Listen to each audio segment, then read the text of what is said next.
All right, so I'm going to do a serious year in review now. The last video was a meme. That ain't my serious year in review, obviously.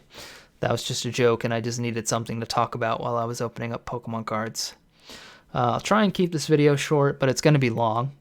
Well, I'll try and keep it as short as I can. And yeah, I actually have notes in front of me so I don't forget to say stuff. So, first thing on the list, it's just bad year. So yeah, this year was bad. I'm sure you're all sick of hearing about coronavirus at this point, and all the, at least in America, there's a whole bunch of stupid commercials. I mean, they're not stupid, but like, it's been 10 months. I think we all know we're supposed to wear our masks and wash our hands and stay away from people. Like, you don't need to tell me 50,000 times. And yeah, the news, man. The news. All it is coronavirus and the U.S. presidency. That's all it is these days. It's really, really, really annoying. The news was bad, but now it's just even worse. But yeah, I don't want to continue to be a part of that problem where you hear about coronavirus and politics all the time. But coronavirus, I'm not talking about politics, but coronavirus has significantly affected me this year, so I want to talk about it. So, sorry. First thing it affected me is my career. Things were going pretty well for me at the end of 2019, and at the beginning of 2020, I was working. I'm a software developer, and things were really good. I was pretty hopeful that I had enough experience professionally to move on to the next job relatively easily, and that was a oversight, I guess. I mean, things just got way more difficult because of coronavirus. I pretty much ended the contract that I was working under right as coronavirus started. And shortly after that, people were starting to get let go. Offices went from being in office work to remote. And around that time, I had an interview with Rockstar Games, which is cool. Definitely one of the highlights of my year. I interviewed with them, and I actually made it to the third round in the interview process. And I think there were 4 rounds. Yeah, I got to like the first like technical interview where I was actually talking with like the developers. And I wasn't a game developer, it was for a web developer, so there was nothing that had anything to do with whatever game they were making. I don't know anything about that. Obviously, they're not going to just tell random people their plans for games, so don't ask me. But yeah, like the reason I bring that up is to brag, because I had an interview with Rockstar Games. No, I'm just kidding. It's because like my potential was huge at that point. Like people were interested, and like one of the biggest game developer studios was actually interested in hearing what I had to say, which was cool. Like they had an interest in me. And ever since that point and coronavirus hit and people started losing their jobs, it went from like, Halo Legendary difficulty to Lasso difficulty. For those of you that don't know what Legendary and Lasso are, Legendary is the hardest difficulty in the game. Lasso is Legendary all skulls on. So that's all the modifiers. And the skulls don't help you. They make things harder most of the time. So it went from like difficult to virtually impossible to get work. And I actually still feel that way. I go more into detail on my tech channel about all this stuff. I don't want to ramble about that to you guys. But in short, the supply and demand, the supply of developers, entry-level developers, that's where I'm at, and the demand of actual jobs, it's huge. Like companies are so picky these days, and like they turn away a lot of good developers because they have so many options of like really skilled developers that have either been laid off or have graduated or have experience or whatever. So it was already difficult to begin with, but it got increasingly difficult. And I've been looking for full-time work for over 10 months now, and I haven't gotten it. However, lately, in the past month, things have actually been pretty good. I've had some interviews. I didn't get any of the jobs. Some of them were pretty bad also, so I probably wouldn't have even wanted them. But the good thing now is that people are actually interested in hearing from me. And within the last month, I've had 3 interviews. And pretty much for like 9 months prior to that, I only had 1, which was the Rockstar one. It was difficult. It definitely affected me mentally because, dealing with that rejection is tough for anybody. And I even got to the point where like I needed money, so I went and got a retail job stocking shelves, and I'm still doing that to this day. It's actually a pretty chill job, but pretty much the only thing I don't like about it is like it's tiring. I work at like 4 o'clock in the morning and I get home at 9 a.m. And while I'm working, I'm on my feet and I'm like picking things up, and there's heavy things that I'm moving around, and it's basically like very difficult to have the energy to do things after that. Like even though I'm working like 20 hours a week, let's say, it feels like I just worked 40 because like you're not getting a full night's rest. You're, working, it's physical labor, and you're there for X amount of time. So, yeah, but I had to do it. And I'm starting to get back into the swing of things and balance, my work and my other work, and then also my life as well with everything. So that's why things have been a little slow, but I've had 3 interviews in that period of time. So I'm really hopeful right now for 2021. And you'll probably see more on the tech channel. I haven't decided what my plans are for that, but if you're interested at all in my software developer journey, feel free to subscribe to the tech channel. I'll link it in the description. I try and make it so you don't have to know software development too much to understand what's going on. But yeah, if you want. What else? But yeah, all that stuff. A positive to take from all of that rejection and all that negativity is that I've learned to deal with that a lot better. And I'm actually, pretty content and pretty happy. Of course, there are things that I want to do better, but I don't want to, burn myself out and like get to the point where I don't want to do anything anymore. So I'll take slow over nothing. So that's pretty good. And I've learned to really spin things like a negative to a positive a lot better. So that's really good. So these are things that I've learned a lot, and to manage like distractions and like gaming got into the way a lot. And I realized this year that like really grindy games, MMOs, speedrunning competitive games, difficult games like Dark Souls, things like that, they were a detriment to like, they were burning me out essentially. Streaming as well, making videos, it's all work. It's all things that require focus and mental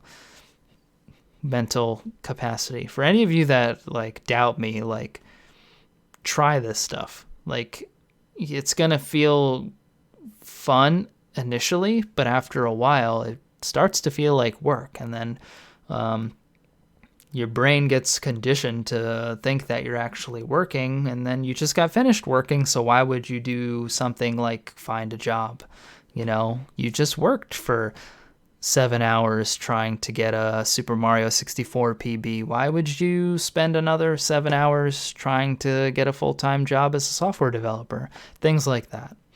So yeah, I'm learning to see that shit coming before it happens. Like, I'm starting to stream a little bit more. I'm trying to not stream every day, even though I want to. I'm actually having quite a bit of fun streaming again. Follow me on Twitch, by the way, and subscribe.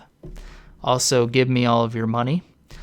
But yeah, like I'm having fun with it, but I'm trying not to make it so significant in my life. This way, I still have free time to enjoy myself doing other things and relax and really like let my batteries recharge so I can come back and have another good fun stream.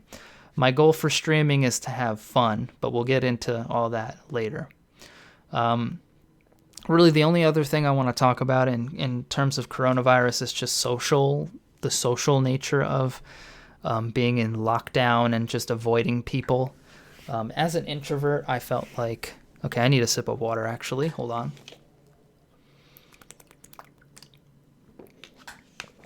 Okay. Ooh, my voice is starting to hurt too. Not used to all this talking. But yeah, as an introvert, I felt like I'd be able to handle the lockdown pretty easily. But man, like, oh god, my nose is itchy too. I've missed hanging out with my friends. Like, I have friends that I play Pokemon Go with. I have friends that I've made on Twitch. I have friends from school and from my childhood and family and people like that I just haven't been able to see, and can't go on any vacations. I can't visit anybody. I can't do anything. So, like, yeah, I'm an introvert, but I don't want to not hang out with people ever. Like, it gets to the point where it's like you run out of things to do in your room or whatever. So, yeah, it was driving me crazy. And, you know, I'm hanging out with people every once in a while, but like, you know, you got to take your precautions and everything like that. You guys know the drill. But like, just because I'm hanging out with, you know, some people every once in a while, it's not enough as I would like. And I'm trying to be responsible and trying to, you know, make sure that, you know, it doesn't become a regular thing. But man, like, you gotta go and hang out with people occasionally. And yeah, it's just tough. Like, even for an introvert like me, it's been really tough. So yeah, hopefully pretty soon we'll all be able to hang out and, you know, go to the movies again or something, and go to the water park. I hate water parks. Okay, moving on. Let's talk about like video games and content now. So, Pokemon cards, I know they're not video games. Those actually became very popular in 2020, which is cool. People started catching on, and yeah, I'd been collecting a few years prior to that, and a lot of the cards that I had been collecting and a lot of the boxes that I had been collecting went up in price, which is pretty nice. It's funny, like, one of the first purchases that I made, a few of the first purchases that I made went up like pretty significantly. Like, basically every sealed product that I had went up at least double its initial value. And yeah, like, that wasn't this year. Like, it was insane. The only issue with all of the people collecting now, the Twitch streamers, the YouTubers, is that these old cards that I had planned on buying eventually went up in price significantly, and they were already expensive to begin with. Like, I actually had the chance of getting a first edition Charizard, the base set one. It wasn't cheap, but I had the opportunity, and at some point in the future I would have been able to afford it. That is still the case, but it's way more expensive now, and it's just to the point where it's like, I'm not going to waste that much money on a cardboard square. Like, it just gets to the point where, like, that's just too much money to put down on a cardboard square. And yeah, it's a shame because like a lot of cards that I was hoping to have, I will probably not be able to get now. I don't know, maybe I'll luck into something at some point in the future, but yeah, it's a shame. However, I still made money collecting, and I still continue to collect and invest, and I find it to be pretty fun. However, I've been pumping the brakes on it as the year's coming to an end, and I started working my retail job and saving money. I pretty much bought the stuff that I wanted. I wanted to be invested in, some popular modern sets, and get some old school cards. I did all that, and now I am taking a break from collecting for the rest of the year, and I will probably start collecting again when Shining Fates comes out in February. I'll try my best to get my hands on some packs to open and some packs to keep sealed. And then my main goal really is to collect old school cards. And that's really it. I still want to release videos talking about Pokemon cards. I guess we can jump into like YouTube content. Yeah, I do want to still do that. I had plans to go through all the sealed products. I sort of forgot about that until now. I will record that video at some point. But this YouTube channel, it's going to be a mixture of a lot of games. I want to start an old school RuneScape series where I have an Iron Man, a restricted Iron Man. Maybe some of you that don't know anything about old school RuneScape will find that interesting. I also think that'll be a good opportunity to work on my video editing skills. So that'll be cool if I can learn how to edit videos a little bit better. As for the tech channel, I'm not really sure what exactly I want to put on there. We'll see. I don't know. Yeah, I don't really know. I'm not really interested in doing... I'll talk about that on the tech channel. I want to FC through the Fire and Flames at some point in the future. I don't know if that'll happen this year, but I want to do that after I land a job and I'm like settled in. I want to dedicate the time it takes for me to FC it. Like, I'm not planning on taking breaks from that song. I want to be consistent with it and make sure that once I start, I don't stop. This way I don't need to relearn anything and all that, because that's been a big blockage for me, is that like I'll take breaks and then I won't want to play it anymore. I can't stream Guitar Hero or rhythm games anymore. That's pretty much going to be the last content you'll see from me. I don't feel as in tune with the community anymore, or really keep up with the scene enough to make any more funny Guitar Hero 101 videos. I mean, I know enough about Guitar Hero that I could probably pull it off, but we'll see. Guitar Hero 101, which I think is a couple years old now, has been by far my greatest accomplishment on YouTube. And that was a video that took me like 2 hours to make and edit and put up on YouTube. And I'm really proud of it. I'm not going to completely say that I'm done with Guitar Hero 101. I may try it again, but for now, I just don't have the inspiration. If I did it, it would be like a shitty sequel right now. And I don't want that to be the case. I want it to actually be good, like a good, funny video that's relevant to Guitar Hero or Clone Hero or whatever. So yeah, I don't really have a like track that I'm riding on. I'm sort of just going to try a bunch of things, and we'll see what you guys like and what I like to make content for and what's fun. And that's pretty much going to be it for YouTube. And the same really applies to Twitch. Unfortunately, I can't play rhythm games anymore on Twitch due to their extremely strict DMCA takedowns and just how their copyright strike system works, I just can't comfortably stream anything rhythm game related.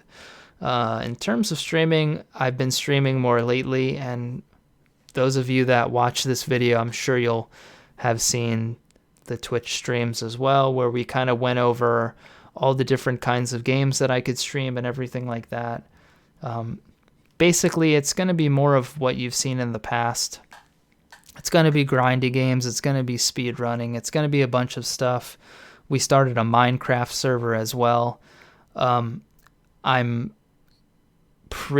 will put in the comments, I'll pin a comment, the details for the server. I'm not sure if it's a server or if it's a Minecraft realm.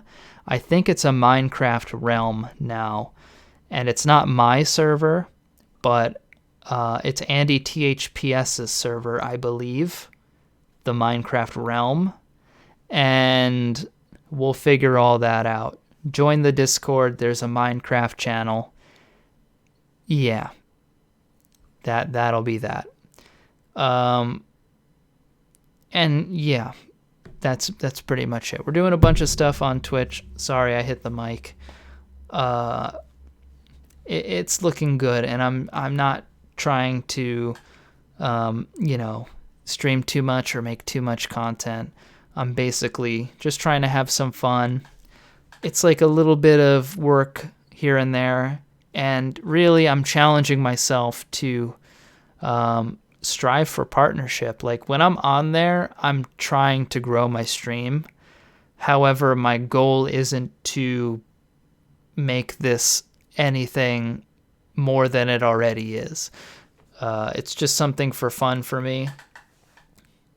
That does sound contradictory, but I want to see if I can do it. Like, I looked at the numbers, and there's only like a handful of partners out there and millions of streamers and content creators. So I don't think I'll ever get there, but every time I go live, like, that's the goal. It's to, grow the channel and have fun while doing it. So that's pretty much it. I have good feelings about 2021, at least the second half of it. And vaccines are going out. Coronavirus should be put in check at some point, assuming everything is working correctly. And yeah, I think 2021 will be a lot better of a year. It certainly has some good potential. So thanks for watching. If you watched this whole video, I appreciate that. And I look forward to seeing you guys in the comment section, and also on the Twitch channel, in the Minecraft server, whatever, on Discord. And that's it from me. Thanks for watching.